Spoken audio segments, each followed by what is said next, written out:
అయితే 'మోగ్లీ' విషయానికొచ్చేసరికి అంటే మాకు ఒక అడవిలో జరుగుతున్న ఒక లవ్ స్టోరీ అనేది. ఇంతకుముందు సార్. మనం చాలా జూసాము. ఇప్పుడు హ్మ్. 'చిరుత' లాంటి సినిమాలో కూడా ఒక హ్మ్. అడవిలో ఫైట్‌లు ఇలా ఉంటాయి. అవును. ఇప్పుడు 'ఖైదీ' లాంటి సినిమా ఇవన్నీ కూడా మనం చూస్తా వచ్చాము. అవును. సో, మరి 'మోగ్లీ' ఏ విధంగా ఎలాంటి కొత్తదనం ప్రేక్షకులకిస్తుంది యాక్చువల్‌గా? సో, సార్ ఆహ్, మొత్తానికి ఈ సినిమా అయితే అడవిలో సెటప్ అయింది సార్. హ్మ్. పాడేరు, పార్వతీపురం అనే ప్రాంతంలో హ్మ్. ఈ కథ రివాల్వ్ అవుతుంది. And there is so many elements. Sandeep Raj అనే వ్యక్తి దీంట్లోకి చాలా అద్భుతమైన ఎలిమెంట్స్‌ని యాడ్ చేశాడు. Like for hmm. ఎగ్జాంపుల్ నాకొక వాచ్ ఉంటది. హ్మ్. అది నేను నేను ఇక్కడ సినిమాలో నా క్యారెక్టర్ ఏంటంటే లోకల్ లొకేషన్ మేనేజర్‌లు ఉంటారు కదా! సార్ మన లొకేషన్ సినిమాలకి చూపియడానికి, సినిమాలు లొకేషన్స్ చూపియడానికి. చూపించి. ఆ! సో, వాళ్ళ కింద ఒక అసిస్టెంట్ నేను. హ్మ్. సో, ఇంకా స్కౌట్ చేసే వ్యక్తిని. సో, నేనేమైనా చేస్తుంటే నాకతను డబ్బులు ఇవ్వకుండా నాకేదో గిఫ్ట్‌లు ఇస్తుంటాడు. అలాగ ఒక వాచ్ ఇచ్చాడు. Smart watch. హ్మ్. అలాగా డిఫరెంట్ డిఫరెంట్ ఎలిమెంట్స్‌ని యాడ్ చేశాడు. చాలాగా అంటే మ్యూజిక్ పరంగా 'భైరవ' తన ఎలిమెంట్‌ని యాడ్ చేశాడు. తన ఫ్లేవర్‌ని యాడ్ చేశాడు. చాలా హ్మ్. అద్భుతంగా డెలివర్ చేశాడు హ్మ్. బ్యాక్‌గ్రౌండ్ స్కోర్ హ్మ్. ఇవన్నీ కూడా. అలాగా మా డీఓపీ రమామారుతి గారు కూడా హిస్ పుట్ సెంథిల్ గారి టీమ్ ఆయన సెంథిల్ గారితో వర్క్ చేశారు. యెస్. అండ్ అద్భుతమైన లైటింగ్, ఫ్రేమింగ్ సెన్స్, కంపోజిషన్ ఇవన్నీ అయితే టాప్ నాచ్ ఉన్నాయి. Hmm. So, there is freshness in the visuals. There is hmm. Freshness in the music. And కథలో కూడా సందీప్ రాజ్ తన మార్క్‌ని వదిలేటట్టుగా చాలా ఎలిమెంట్స్‌ని, చాలా సెటప్స్, పే ఆఫ్స్ అంటాం కదా సార్ మనం. హ్మ్. అలాగా చాలా అద్భుతంగా రాసుకున్నాడు. ఓకే. సో, అవి ఫ్రెష్‌నెస్‌ని జనరేట్ చేస్తాయని నమ్ముతున్నాను నేను. యెస్. అంటే మీరిప్పుడు విజువల్స్, మ్యూజిక్ అనేది హ్మ్. అది లేటర్ ఆన్ మనం ప్రొడక్షన్‌లోకెళ్ళిపోయిన తర్వాత సార్. జరుగుతున్నప్పుడు అవును. వస్తాయి. అవును. బట్ కథ అనేది ఏంటంటే ముందే చెప్తారు కదా అవును. మనకి. అవును. సో, అంటే ఆ కథని మీరు డీటెయిల్ చేసినప్పుడు ఇన్ని కథలు విని రిజెక్ట్ చేసిన మీకు అవును. ఈ సినిమా వినగానే పట్టుకొని చేయాలని అనిపించినప్పుడు సో, ఆ! ఏంటిది what is that hook element for you? So, number 1 the way Sandeep has written the scenes. హ్మ్. ఆహ్, చాలా డీటెయిల్డ్‌గా చాలా అంటే లైక్ లేయర్డ్‌గా రాస్తాడు మా సందీప్. హ్మ్. అంటే like it is not just ఒక సీన్ అనుకుంటే ఒక డైలాగ్ రాసేయాలి. అతని రియాక్షన్ ఇలా కాకుండా మధ్యలో ఒక ఎలిమెంట్ ఉంటది. ఒక వాచ్ ఉంటది. దానికి ఇంకొక హార్ట్ రేట్ ఇవన్నీ హ్మ్. పెట్టి సో, క్లారిటీతో ఒక విజన్‌తో ఉన్నాడు Sandeep. Okay. So, like he had a very clear vision of ఏం షూట్ చేయాలి, దీన్ని ఎలా తీయాలి అనే క్లారిటీతో ఉన్నాడు నరేషన్ నంబర్ 1. హ్మ్. హ్మ్. నంబర్ 2 నాకు కూడా యాస్ ఎన్ యాక్టర్ నా స్వార్థం ఏంటంటే నాకు కూడా నా పెర్ఫార్మన్స్ కేపబిలిటీని మీరు చెప్పినట్టు ఫస్ట్ స్టేజెస్‌లో actors are trying to do అంటే యెస్. ఏమేమి పోర్ట్రే చేయగలుగుతాను అని చూపించుకునే ప్రయత్నంలో ఉంటారు కాబట్టి, ఆ వేరియేషన్ తీసుకొచ్చాడు. బబుల్ హ్మ్. గమ్ సిటీలో ఉన్న కుర్రాడైతే ఇది కంప్లీట్‌లీ ఆపోజిట్ స్పెక్ట్రమ్‌లో ఒక అడవిలో హ్మ్. పాడేరు, పార్వతీపురం ప్రాంతాల్లో ఉంటున్న ఒక మనిషి. హ్మ్. సో, అసలు సంబంధమే లేదు. వాడి ఎమోషన్‌కి 'ఆది' అనే బబుల్ గమ్‌లో క్యారెక్టర్ కానీ, 'మోగ్లీ' అనే ఈ సినిమాలో క్యారెక్టర్ కానీ, hmm. There is worlds apart. And yes.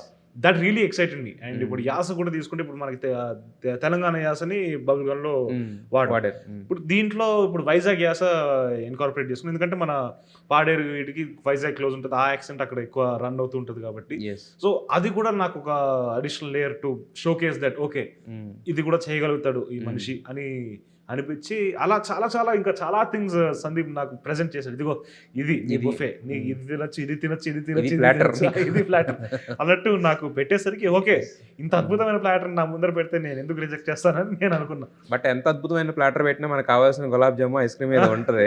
అది అది 100% అదైతే పెడతాను. So, yeah! అందుకని ఏంటంటే ఇప్పుడు ఆయన 3 సినిమాల డైరెక్టర్ అయినా, మీరు ఒక సినిమా చేసిన హీరో అయినా you have some experience. Right. ఆ ఎక్స్‌పీరియన్స్ తోటి ఏంటంటే నాకు ఇలా ఉంటే బావుంటదేమో, ఇలా ఉంటే బెటర్ ఏమో, నాకు ఇలాంటివి కావాలని చెప్పాలని మనకే ఉంటది. అవును. సో, ఆ ఫ్రీడమ్ మీకుందా సందీప్ దగ్గర? యాహ్! సార్. డిస్కస్ 100%. చేసారా? 100% సార్. హ్మ్. అంటే from the beginning it was a very collaborative process. Hmm. కథ విన్న దగ్గర నుంచి there were some discussions here and hmm. There. ఎందుకంటే అల్టిమేట్‌లీ నేను గూడా I'm not here to just be an actor. I want to tell stories through me. So, yeah! అలాగా అంటే లైక్ ఎక్కువ ఏమి నేను ఆహ్, చేయాల్సిన డిస్కషన్ లేకుండా సందీపే హ్మ్. Crafted it perfectly for me. హ్మ్. చిన్న చిన్న థింగ్స్ డిస్కషన్ జరిగాయి. బికాస్ నాకేంటంటే ఆ కన్విక్షన్ చాలా ఇంపార్టెంట్. హ్మ్. ఒక సీన్ చేస్తున్నామంటే ఇది ఇలాగా కన్నా ఇలాగ చేస్తే బెటర్ ఏమో అని నాకు థాట్ వస్తే నేను చెప్పేసేయాలి అది. ఓకే. లేకపోతే రేపొద్దున నేను అనుకున్నాను, ఆ రోజే అనుకున్నాను అనేది అసలు నాకు అస్సలు ఇష్టం లేదు. అదే. అదే. సో, అలాగా I'm very vocal toward hmm. My things and Sandeep very lovelily gave me that space. ఎందుకంటే హ్మ్. నాకు అవసరం లేదు. హ్మ్. నేను నా సెకండ్ సినిమానే తను ఫస్ట్ సినిమాకే నేషనల్ అవార్డ్ కొట్టేసి ఒక క్రెడిట్ పొందేసున్నాడు కాబట్టి హ్మ్. జనరల్‌గా యాక్చువల్‌గా అయితే చేయరు. Hmm. But he was very nice. తను నాకు ఆ స్పేస్ ఇచ్చాడు. Hmm. He gave it. He listen to me. And నేను కూడా ఏం సొల్లు వాగకుండా we had a very healthy discussions, అలాంటివన్నీ బాగా జరిగాయి సార్. యా. అయితే ఇప్పుడు ఇద్దరు కలిసి చేస్తున్న కొలాబరేటివ్ వర్క్ అన్నారు. బట్ కాకపోతే ఏంటంటే హీరోయిన్స్ విషయానికి వచ్చేసరికి ఈ మధ్యన కొంతమంది తెలుగు అమ్మాయిలు కూడా వస్తున్నారు. వాళ్ళు అంటే ఇప్పుడు శ్రీలీల లాంటి వాళ్ళు ఏంటంటే తెలుగు బాగా మాట్లాడగలుగుతున్నారు అని చెప్పేసి వాళ్ళని ఎక్కువ ప్రిఫర్ చేస్తున్నారు. ఆన్ కెమిస్ట్రీ పరంగా కానీ అన్నిటి పరంగా సెట్ అవుతుందని చెప్పి. బట్ మీరు చూస్తే మళ్ళీ మరాఠీకి వెళ్ళి తెచ్చుకున్నట్టున్నారు. అంటే వన్ థింగ్ ఏంటంటే సార్, ఈ క్యారెక్టర్కి తెలుగు రావాల్సిన అవసరం లేదు. అదృష్టం ఏంటంటే అమ్మాయి క్యారెక్టర్ మాట్లాడలేదు, వినలేదు. సో అది రూల్డ్ అవుట్, మనకి తెలుగు రావాల్సింది అని. సో పర్టికులర్గా సందీప్ ఈ క్యారెక్టర్ గురించి వెతుకుతున్నప్పుడు తిన ప్రొఫైల్ ఒక మేనేజర్ త్రూనో ఎవరితోనో వచ్చింది. And he showed me that video to ఏదో పారాషూట్ యాడ్ ఏదో చేస్తుంది అమ్మాయి. అండ్ దాంట్లో తనకి చాలా నచ్చింది ఏంటంటే తనకి డైలాగ్స్ ఏం లేవు, తను మొత్తం కళ్ళతోనే ఎక్స్ప్రెస్ చేస్తుంది. అండ్ ఈ క్యారెక్టర్ కూడా ఏంటంటే మ్యాక్సిమం డైలాగ్స్ ఉండవు కాబట్టి she has to be very expressive with expressions, ice కానీ తన ఫేస్తో కానీ మ్యాక్సిమం దాంతోనే తన ఇమోషన్ని పొట్రే చేయాలి. సో తను చాలా బాగా చేస్తుందని తనకే అనిపించింది. అండ్ ఎస్, నేను అంటే లైక్ సందీప్ని కూడా నేను నమ్ముతాను కాబట్టి I didn't really question that. And I thought she was really good fit for the character. Yes, అంటే ఇప్పుడు అమ్మాయికి ఇలాంటి డిజేబిలిటీస్ ఉంటే బేసిక్గా ఏంటంటే ఆ అమ్మాయి మీద జనాలందరికీ కూడా లవ్ కన్నా కూడా ఒక చిన్న సింపతి వస్తుంది. అవును, హీరో వాళ్ళిద్దరి మధ్య లవ్ ఉన్నా కూడా ఏదో ఒక చిన్న ఇదైతే ఉంటుంది కదా. సో మరి దాన్ని ఎలా అంటే దాన్ని ఎలా కన్వర్ట్ చేశారు? దానికి ఏమన్నా వాళ్ళు సపరేట్గా ట్విస్టులు పెట్టారా, లేకపోతే టర్న్స్ తీసుకున్నారు, ఎలా తీసుకున్నారు దాన్ని? అంటే సార్ డెఫినెట్గా ఆ సింపతి ఉండడం వల్ల.